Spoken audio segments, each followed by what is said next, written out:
എല്ലാവർക്കും നമസ്കാരം.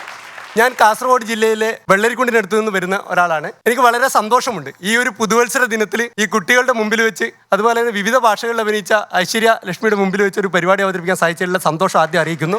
ഞാനിവിടെ അവതരിപ്പിക്കാൻ ഉദ്ദേശിക്കുന്ന വിഷയം തീർച്ചയായും ഇതൊരു നല്ല ഉത്സവ മൂടാണ്. അതുകൊണ്ട് തന്നെ നിങ്ങൾക്ക് വളരെ സന്തോഷകരമായിട്ടുള്ളൊരു വിഷയം എടുക്കാനാണ് ഞാൻ ഉദ്ദേശിക്കുന്നത്. നിങ്ങൾക്കറിയാം, ഇവിടെയുള്ള എല്ലാവർക്കും ഏറ്റവും സന്തോഷകരമായ ഒരു വിഷയം എന്ന് പറയുന്നത്, പ്രത്യേകിച്ചും കുട്ടികളോട് ഞാൻ ചോദിക്കുന്നത്, നിങ്ങൾക്ക് ഏതാണ് ഏറ്റവും സന്തോഷകരമായ ഒരു വിഷയം? പറഞ്ഞോളൂ.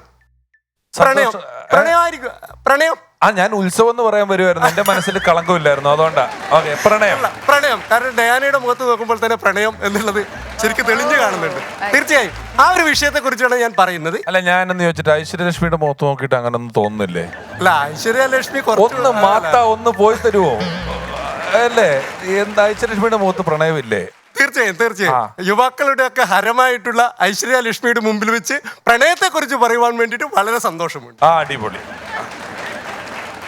ഞാൻ സ്കൂളിൽ പഠിക്കുന്ന കാലഘട്ടത്തിൽ 10ാം ക്ലാസ്സിൽ പഠിക്കുമ്പോഴാണ് എനിക്ക് ആദ്യമായിട്ട് പ്രണയം പൊട്ടിവിരിഞ്ഞത്. ഒരു കുട്ടിയെ കണ്ടപ്പോൾ വളരെ സന്തോഷം. അവളുടെ ആ ചിരിക്കുന്ന മുഖം, അവരുടെ പെരുമാറ്റം, അവരുടെ ആ ഇടപെടലൊക്കെ എനിക്ക് വളരെയേറെ സന്തോഷം പകർന്നു. അപ്പൊ നമ്മൾ അന്നത്തെ കാലഘട്ടത്തിൽ, ഈ സമയമല്ല, ആ കാലഘട്ടത്തിൽ ഫേസ്ബുക്കില്ല, വാട്സപ്പില്ല, മൊബൈലില്ല, SMS ഇല്ല, ഒന്നുമില്ല. അപ്പൊ നമുക്കൊരു കുട്ടിയോട് ഇഷ്ടം തോന്നിയാൽ അന്ന് എന്താ ചെയ്യുക? നമ്മൾ ലവ് ലെറ്റർ കൊടുക്കുക. ഇതേ മാർഗമുള്ളൂ.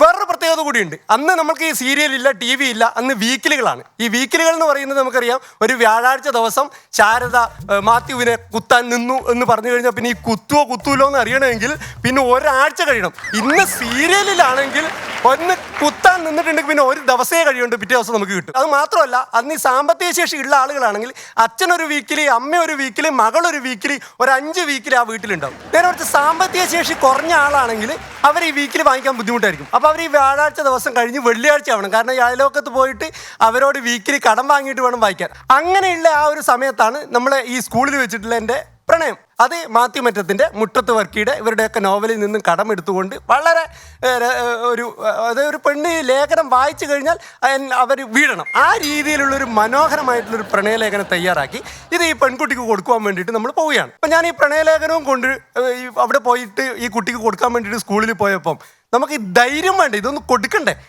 ഇന്നത്തെ കാലഘട്ടം അല്ലല്ലോ, നമ്മൾ അത്ര വലിയ ബന്ധങ്ങളൊന്നുമില്ല. ഞാൻ ഈ പ്രണയലേഖനം എത്തിയിട്ട് ഇവളുടെ ചുറ്റും 2-3 പ്രാവശ്യം വട്ടം കറങ്ങി. അപ്പോൾ ഇവളെന്നോട് ചോദിച്ചു, എന്തേ?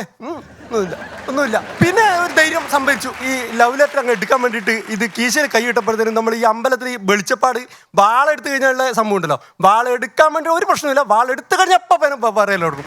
എന്ന പോലെ ഞാൻ ഈ കത്ത് കീശയിൽ നിന്ന് എടുത്ത് കയ്യിൽ വെക്കുമ്പോഴത്തേനും പറയൽ തുടങ്ങി. പിന്നെ ഇത് വരച്ചോണ്ട് ഇത് കൊടുക്കാൻ പറ്റുമോ? ഇല്ല. അതുകൊണ്ട് ഞാൻ ആ കീശയിൽ തന്നെ ഇട്ടു. ഞാൻ മടങ്ങിപ്പോയി. നല്ല ആത്മധൈര്യത്തിലും പിറ്റേ ദിവസം എന്തായാലും കൊടുത്തിരിക്കും എന്നുള്ള ധൈര്യത്തിൽ ഞാൻ ഈ പെണ്ണിൻ്റെ മുമ്പിലേക്ക് പോകാൻ തീരുമാനിച്ചു. പക്ഷെ അതിൻ്റെ ഇടയിൽ ഒരു ചെറിയ ട്വിസ്റ്റ് സംഭവിച്ചു. എന്നെ പോലെ ആക്രാന്തം പിടിച്ച ഏതോ ഒരു വിവരദോഷി വേറൊരു പെണ്ണിനോട് എന്തോ പറഞ്ഞു എന്നും പറഞ്ഞ് പിറ്റേ ദിവസം രാവിലെ അസംബ്ലിയിൽ വെച്ചിട്ട് ഞങ്ങളെ ഹെഡ് മാഷ് ഒരു ഉപദേശം, നിങ്ങളൊക്കെ സഹോദരന്മാരാണെന്ന് പറഞ്ഞുള്ള ഉപദേശം. ഇത് കേട്ട് കഴിഞ്ഞാൽ പിന്നെ എനിക്ക് ഈ ലവ് ലെറ്റർ സഹോദരിക്ക് കൊടുക്കാൻ പറ്റുമോ? ഞാൻ ആ സങ്കടത്തോട് കൂടിയിട്ട് ശനിയാഴ്ച ഇങ്ങനെ വിഷമിച്ച് വീട്ടിലിരിക്കാൻ ഒരു 3 മണി സമയം ഈ ശ്രീലങ്കൻ പ്രക്ഷേപണം, അതിൽ ഓരോ 15 മിനിറ്റും രാഗമഞ്ജരി, ഗാനസുധ, രാഗസുധ എന്നൊക്കെ പറഞ്ഞുകൊണ്ടാണ് ഒരു 15 മിനിറ്റ് വീതം പരിപാടി.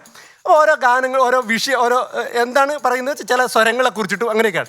അന്നത്തെ വിഷയം പ്രണയം. അപ്പോൾ ആദ്യത്തെ പാട്ട് ഞാൻ കേൾക്കുമ്പോൾ ഇത് ഒരാൾ ആവശ്യപ്പെടുന്നതാണ്. അപ്പോൾ ആവശ്യപ്പെട്ടത് പേര് പറയുന്നുണ്ട്, രേഷ്മ വെല്ലൂർ, തമിഴ്നാട്ടിലുള്ള രേഷ്മയാണ് ആവശ്യപ്പെട്ടത്. Reshma doctor of Sankarankutty. അപ്പോൾ വെറുതെ ഞാൻ പേനയും കൊണ്ട് ഇതിങ്ങനെ എഴുതി വെച്ചു. അത് കഴിഞ്ഞിട്ട് ആദ്യത്തെ പാട്ട് ഇവൾ ആവശ്യപ്പെട്ടത് എന്താ വെച്ച് കഴിഞ്ഞാൽ, പ്രണയലേഖനം എങ്ങനെ എഴുതണം മുനികുമാരികയല്ലോ.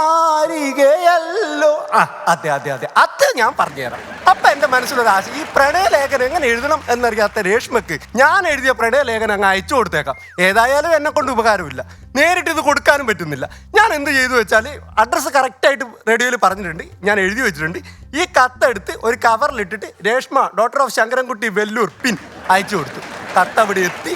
തമിഴ്നാട്ടിൽ നിന്നും 2 ആഴ്ച കഴിയുമ്പോഴത്തേന് എനിക്ക് മറുപടി വന്നു. ഞാൻ അത്ഭുതപ്പെട്ടു പോയി. ഇത്രയും ഇഷ്ടമുള്ള ഈ പ്രണയത്തെ അംഗീകരിക്കുന്ന ആളുകളുണ്ടല്ലോ എന്നുള്ള ആ സന്തോഷത്തോട് കൂടിയിട്ട് ഞാനതങ്ങ് വാങ്ങിയിട്ട് ഈ കവർ അങ്ങ് പൊട്ടിച്ചപ്പോൾ അതിലൊരു കത്തും ഒരു ഫോട്ടോയും.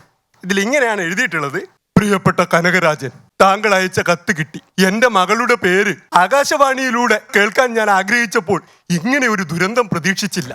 എന്തായാലും എനിക്ക് വളരെ ഇഷ്ടപ്പെട്ടു. എന്റെ മകൾക്ക് പ്രായപൂർത്തിയാകുമ്പോൾ ഞാൻ ഇത് അവൾക്ക് കൊടുക്കുന്നതായിരിക്കും. എന്റെ മകളുടെ ഫോട്ടോ ഇതോടൊപ്പം അയക്കുന്നു. ഞാൻ നോക്കിയപ്പോ എന്റെ രമേഷ് ജി 6 മാസം പ്രായമായ ഒരു കുട്ടി മേശയുടെ മുകളിൽ നിന്ന് നീന്തി കളിക്കുന്ന ഫോട്ടോ. ഇതാണ് എന്റെ ആദ്യത്തെ പ്രണയലേഖനം. അപ്പൊ ഇതാണ് എനിക്ക് ഉള്ള അവസ്ഥ. ഇനി ഒരു തമാശ കൂടി ഞാൻ പറയാം. പക്ഷെ രമേഷ് ജി എനക്കൊരു വാക്ക് തരണം. എന്ത് വേണം തരും ഞാൻ? മറ്റൊന്നുമല്ല, ഈ തമാശ ഞാനിവിടെ പറഞ്ഞു കഴിഞ്ഞിട്ട് വീട്ടിൽ പോകുമ്പോൾ എൻ്റെ ഭാര്യ എന്നെ വീട്ടിലേക്ക് കയറ്റാൻ സാധ്യത കുറവായാൽ ഇവിടെ എന്തെങ്കിലും ഒരു താമസ സൗകര്യം ഏർപ്പാടാക്കി തരണം.